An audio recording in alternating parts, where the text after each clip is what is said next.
তাদের থাকার জন্য সুবন্দোবস্ত আছে। আপনারা যারা আসবেন, আপনারা আমাদের এখানে যে গেস্ট হাউস আছে, সেই গেস্ট হাউসে আপনারা রাত্রিবাস করতে পারবেন। কালো ছিলেন, আজও আছেন ত্রিভুবনে সবার হৃদয় মাঝে। বিপদে পড়িলে তারে করিলে স্মরণ, সকলকে বিপদ থেকে তিনি করিবেন রক্ষণ। হ্যাঁ বন্ধুরা, আপনারা নিশ্চয়ই এতক্ষণে বুঝেই গেছেন আমি কার কথা বলছি। আজকে আমি বেরিয়ে পড়েছি আমাদের সকলের প্রাণের ঠাকুর লোকনাথ বাবাকে দর্শন করতে এবং তার জন্মস্থানও দর্শন করব। এই জন্মস্থান নিয়ে মতবিরোধ রয়েছে প্রচুর। কেউ বলে কচুয়া জন্মস্থান, আবার কেউ বলে চাকলা। আমি কিন্তু আজকে চাকলা এবং কচুয়া দুটো জায়গায় একদিনে দর্শন করাবো আপনাদের সকলকে। কিভাবে যাবেন কম সময়ে কম খরচে, ভোগের কুপনের মূল্যই বা কত, কিভাবে পুজো দেবেন, থাকবার ব্যবস্থা আছে কিনা, সবটাই বলবো আজকে আমি আমার এই ভিডিওর মাধ্যমে।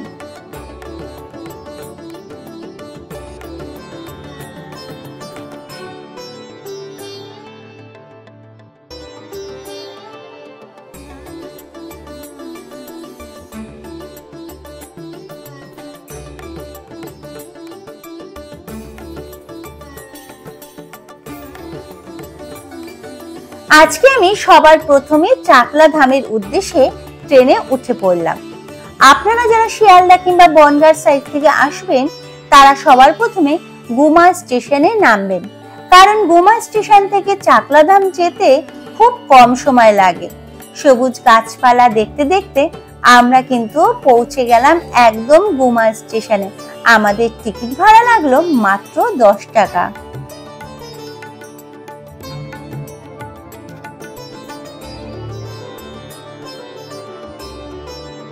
গুমা স্টেশন থেকে 1 নম্বর প্ল্যাটফর্ম থেকে বেরিয়ে আমরা কিন্তু টোটো কিংবা অটো ধরে নেব সোজা চাকলা ধামে যাবার জন্য।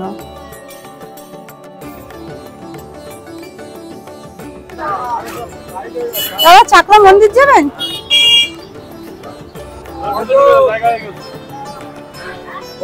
চাকলা মন্দির, হ্যাঁ ওয়েটিং করতে হয়, 5 জন হলে গাড়ি ছাড়বে তো। ঠিক আছে, কত করে ভাড়া? 35 টাকা। 35 টাকা করে। কোন টোটোটা যাবে? ও আমরা উঠে পড়ছি টোটোতে। টোটো ভাড়া লাগছে 35 টাকা, 5 জন হবে, তারপরে টোটো ছাড়বে। তো একটু অপেক্ষা করি, যেতে লাগবে বললো 35 থেকে 40 মিনিট মন্দির যেতে, চাকলা মন্দির। বন্ধুরা টোটো ছেড়ে দিয়েছে, চাকলা মন্দিরের উদ্দেশ্যে আমরা বেরিয়ে পড়েছি। তো টোটো ভাড়া পার পার্সন আগে বললাম 35 টাকা করে, কিন্তু তোমরা যদি চাও রিজার্ভ করে যেতে তো রিজার্ভ করে যেতেই পারো। সেক্ষেত্রে 5 জনের ভাড়া দিতে হবে, মানে 1,75 টাকা। তো আমি রিজার্ভ করে যাচ্ছি, কারণ হচ্ছে প্যাসেঞ্জার আসতে একটু দেরি হচ্ছিল, মন্দিরে যেতেও দেরি হয়ে যাচ্ছে, ওই জন্য অপেক্ষা না করে রিজার্ভ করে চলছি মন্দিরের দিকে। আর দেখো কি সুন্দর পরিবেশটা, এখানে এখনো গাছপালা সবুজ সতেজ রয়েছে, তো ভীষণই ভালো লাগছে। বন্ধুরা আমরা চলে এসেছি একদম চাকলা মন্দিরের কাছে। এই চাকলা মন্দিরের দুটো গেট রয়েছে মোট।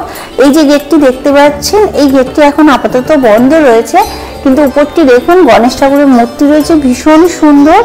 এবার এই মন্দিরেরই অপোজিটে রয়েছে একটি পার্কিং এর ব্যবস্থা, বিশাল বড়। আপনারা যারা ভাবছেন গাড়ি নিয়ে আসবেন নিজস্ব, তারা অনায়াসে গাড়ি নিয়ে আসতে পারেন।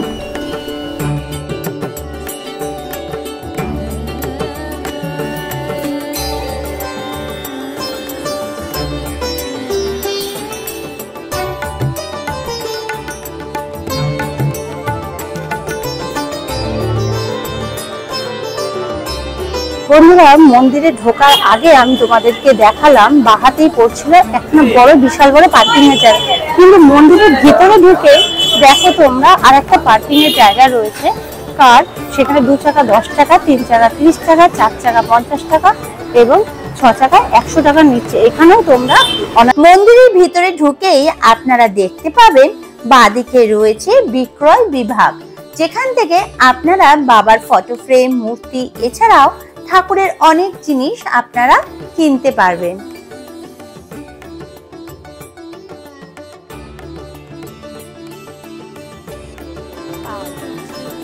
বন্ধুরা, আমরা মন্দিরে ঢুকে বাঁদিকে রয়েছে দান বিভাগ, এখান থেকেই তোমাদেরকে ভোগের প্রসাদের জন্য টিকিটটা কেটে নিতে হবে। বন্ধুরা, যেহেতু এখানে মন্দির, আর মন্দিরে সবসময় আমরা জানি জুতো খুলেই মন্দিরের ভিতর প্রবেশ করতে হয়, তো এখানে জুতো রাখবার জন্য জায়গা রয়েছে এবং প্রতিটি জুতোর জন্য লাগছে 2 টাকা, এবং যারা নিজস্ব গাড়ি নিয়ে আসবে হেলমেট থাকলে তাদের জন্য হেলমেট রাখার জন্য লাগছে 5 টাকা।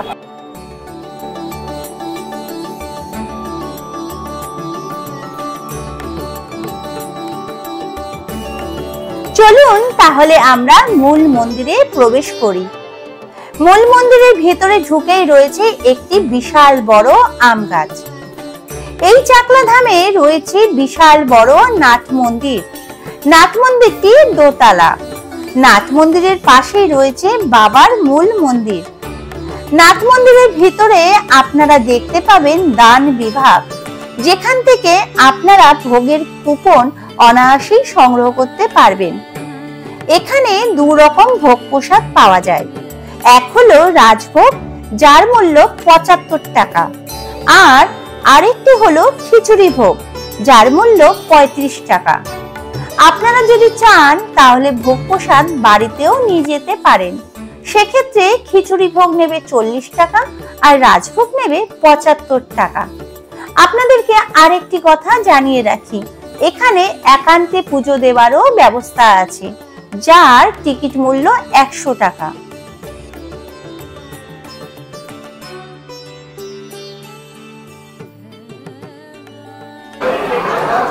আমার ভোগের প্রসাদের টিকিট কাটা হয়ে গেছে। আমি নিয়েছি রাজভোগের প্রসাদের টিকিট, আর নিয়েছি এখানে একান্তে পুজো দেওয়ার টিকিট, যার মূল্য হচ্ছে 100 টাকা। এটা হচ্ছে ভেতরে ঢুকে একদম লোকনাথ বাবার সামনে বসে পুজো দিতে পারবো, তার জন্য 100 টাকা করে। বাইরেও আপনারা পুজো দিতে পারবেন, তার জন্য কোনো টাকা দিতে হবে না। এমনি পুরোহিত মশাইরা রয়েছে, পুজো দেওয়া যাবে ভালোভাবে। এবং ভেতরে ঢুকে ভালোভাবে আরেকটু কাছে ঠাকুরকে দেখে পুজো দিতে হলে এই 100 টাকা দিয়ে ভেতরে ঢুকতে হবে। বাবাকে পুজো দেওয়ার জন্য পুজোর ফুল এবং ডালি আপনারা মন্দিরের বাইরে রয়েছে অনেক দোকান, সেখান থেকে অনায়াসে নিয়ে নিতে পারবেন। এখন আমি একান্তে পুজো দেওয়ার লাইনে দাঁড়িয়ে আছি। এখানে 100 টাকা দিয়ে টিকিট কাটলেও বন্ধুরা দেখতেই পাচ্ছ প্রচন্ড ভিড়।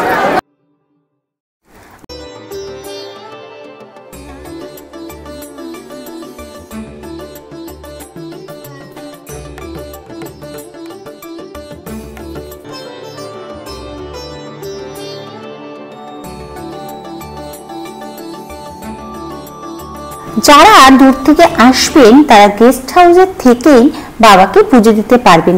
মন্দিরের কর্তৃপক্ষের থেকে শোনা যাক গেস্ট হাউস সম্পর্কে কিছু কথা। নমস্কার, আমি এই আশ্রমের একজন সেবায়িত। আপনার যারা দূর দূরান্ত থেকে আসে তাদের থাকার জন্য সুবন্দোবস্ত আছে। আপনারা যারা আসবেন আপনারা আমাদের এখানে যে গেস্ট হাউস আছে সেই গেস্ট হাউসে আপনারা রাত্রিবাস করতে পারবেন, এবং তার জন্য আমাদের কিছু আপনাদের অথেন্টিক ডকুমেন্টসের প্রয়োজন হয়। সেই ডকুমেন্টসগুলো যদি অথেন্টিক থাকে তখনই আমরা দিই। আর আমাদের গেস্ট হাউসে আপনার একটা 300 টাকা আছে, একটা 400 টাকা আছে, একটা 800 টাকা আছে, এবং এখানে এসেই আপনাদের বুক করতে হবে। আর অনলাইনে যদি অনলাইনে বুক হয় না, কিন্তু আপনি যদি আমাদের কন্ট্যাক্ট নাম্বার আছে সেই কন্ট্যাক্ট নাম্বারে আপনি বুক করতে পারবেন।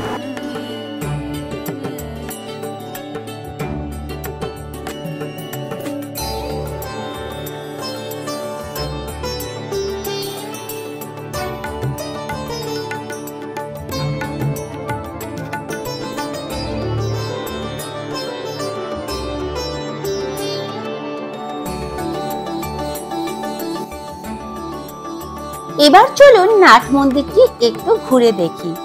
নাট মন্দিরের ভিতরে নিচের তলায় এবং উপরের তলায় আপনারা দেখতে পাবেন অনেক ছোট ছোট মন্দির, যেখানে লোকনাথ বাবা তো আছেনই, তার সাথে আছেন শ্রী শ্রী তৈলঙ্গ স্বামী, শ্রী শ্রী বেণীমাধব মহাশয়, গণেশ ঠাকুর, শিব ঠাকুর, দুর্গা ঠাকুর, জগন্নাথ, বলরাম, এছাড়া আরো অনেকেই।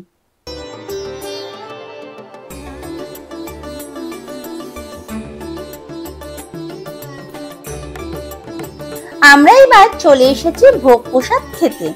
রাজভোগ প্রসাদে ছিল খিচুড়ি, লাবড়া তরকারি, পোলাও, পনিরের তরকারি, চাটনি, পাঁপড় ও পায়েস।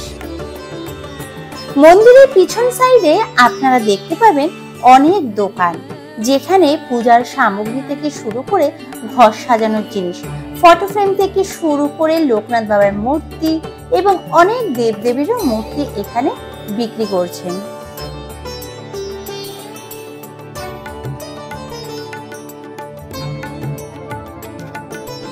এবার আমরা চাকলাধাম থেকে টোটো করে সোজা চলে যাব কচুয়াধাম। ভাড়া লাগছে মাত্র 25 টাকা।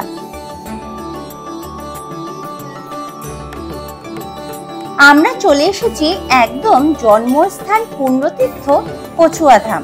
এই কচুয়াধাম লোকনাথ বাবার মন্দিরে যাবার আগে রাস্তার দু সাইডে দেখতে পাবেন অনেক ছোট বড় দোকান, যেখানে ঠাকুরের অনেক মূর্তি, ফটো ফ্রেম পাওয়া যাচ্ছে।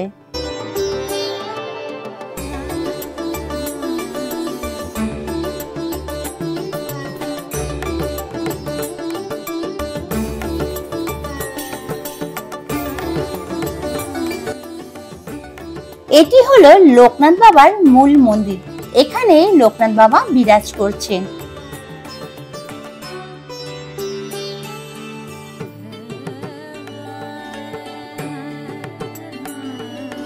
এই যে বিল্ডিংটি আপনারা দেখতে পাচ্ছেন, এটি হলো ভোগ কুপনের অফিস ঘর। এখান থেকে কিন্তু 50 টাকার বিনিময়ে আপনারা কিন্তু ভোগ কুপন সংগ্রহ করতে পারেন। বাবাকে পুজো দেওয়ার জন্য পুজোর ডালে আপনারা মন্দিরের বাইরে রয়েছে অনেক দোকান, সেখান থেকে 1137 সালের 18ই ভাদ্র জন্মাষ্টমী তিথিতে পিতা রামনারায়ণ এবং মাতা কমলা দেবীর কোলে জন্মগ্রহণ করেছিলেন বাবা লোকনাথ। তিনি ভক্তদের উদ্দেশ্যে বলেছিলেন, তার পূজার চেয়েও তার বলা কথাগুলি যদি কেউ মেনে চলে তাহলে তিনি বেশি খুশি হবেন। বাবা লোকনাথ ছিলেন একজন ত্রিকালদর্শী জাতিস্বর, যাকে ভগবান শিবের অবতার হিসেবে গণ্য করা হয়।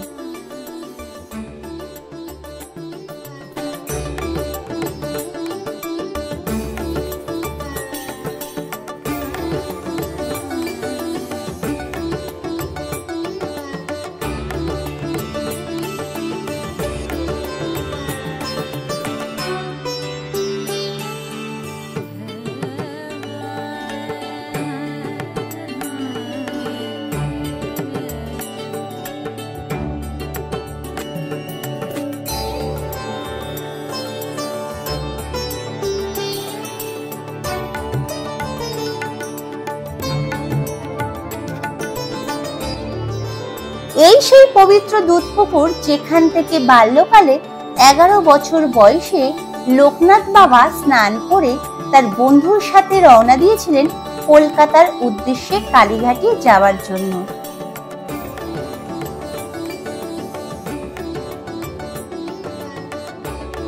এটি হলো ভোগ প্রসাদ খাওয়ানোর জায়গা। ভোগ প্রসাদে রয়েছে খিচুড়ি, লাবড়া তরকারি, চাটনি, পাঁপড় এবং পায়েস।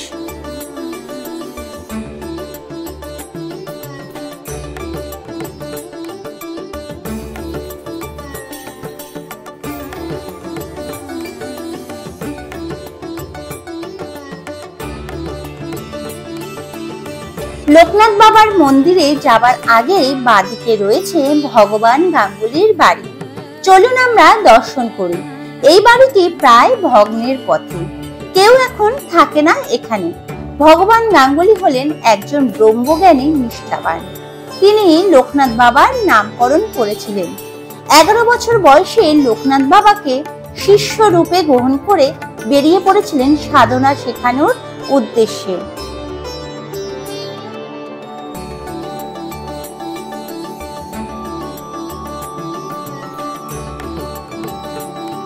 আমরা এবার দর্শন করব লোকনাথ বাবার ছোটবেলার বন্ধু শ্রী বেণী মাধব মহাশয়ের জন্মভিটা।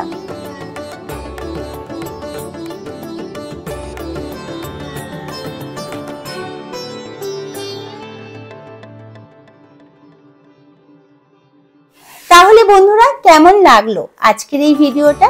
যদি ভালো লাগে তাহলে একটা লাইক অবশ্যই করবেন, কারণ আপনাদের একটা লাইক আমার কাছে অনেক মূল্যবান। আর শেয়ার এবং সাবস্ক্রাইব করতে কিন্তু একদম ভুলবেন না। সকলে সুস্থ থাকবেন, ভালো থাকবেন, দেখা হবে নেক্সট ভিডিওতে।